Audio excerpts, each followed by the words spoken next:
That's what they called room 733, as if I didn't have enough to worry about on my first day as a freshman. We got assigned to dorm room 734, which, it turns out, wasn't one of the nice add-on rooms in the South Hall. No, we found ourselves in the older wing of the building on the 7th floor. I wasn't too bummed out though. At least they'd honored my request to room with my best friend. Lydia and I spent most of the morning moving ourselves in. By the time our resident advisor came by, I was taping up posters and Lydia was reading. Hi girls, I'm Beth. I'll be your RA this year. Hi. Wow, you girls really work fast. Is this the Kraken from Pirates of the Caribbean? So anyway, I know our hall isn't as new as the South Hall, but trust me, there's a lot of history here. This building is almost 60 years old. Really? The rooms are pretty small. Well, people were smaller in the 50s. Really? Yep, really. The corner room next to us 733, is it? It looks a lot bigger than our room. Is anyone assigned to that room, or could we maybe? Oh, you don't want that room. There were a couple suicides in there. A hanging and a jumper if I remember right. They're not assigning anyone to that room. Anyway, I'd just like to remind you that this is an all-girls floor and guys are not allowed up here after 11. Well, nice meeting you.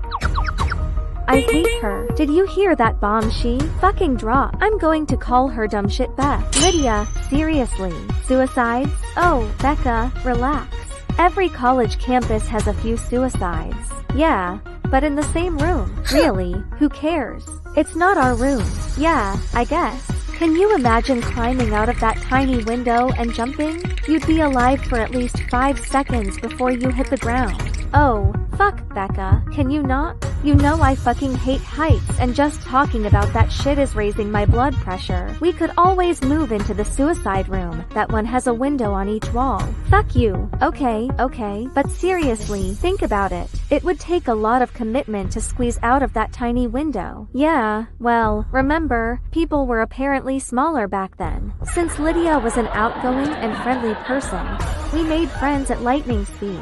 There were a lot of parties in those first few weeks, at one of which Lydia inevitably met a guy. I'd known the girl since we were in diapers, so I fully anticipated her having a boyfriend by the end of September. His name was Mike, and he wasn't anything special.